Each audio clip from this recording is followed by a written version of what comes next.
د انټر کلب سپین غرزون د 2013 کال سیالۍ د مهترلام ښاروالۍ د کرکټ ټیم پکې لومړی مقام خپل کړ. دغه سیالۍ د لغمان ولایت د کرکټ بورډ لخوا یوه میاشت وړاندې په لاره اچول شوې وې چې په ترڅ کې د ښاروالۍ د کرکټ ټیم او میوند اکاډمي کرکټ ټیم پایلوبې ته لار پیدا کړه. په یاده سیالۍ کې پچه د ښاروالۍ د کرکټ ټیم وګټله او د میوند اکاډمۍ د کرکټ ټیم ته د توپ وهنې موقع ورکړه چې یاد ټیم د 7 لوبغاړو په سوځېدو 140 منډې جوړې کړې چې یاد هدف د مهترلام د کرکټ ټیم د 10 اورونو په لوبولو پوره کړ او لومړی مقام یې خپل کړ.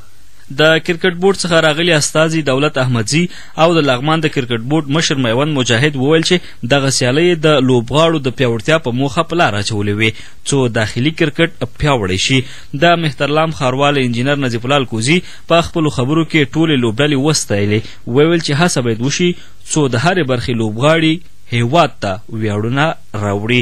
په پای کې د مهترلام ښاروال د کرکټ بورډ استازي لغمان کرکټ بورډ مشر او نورو مهترلام ښاروالۍ ټیم ته کپ او نورو لوبغاړو ته میډالونه او نورې تحفې ورکړې.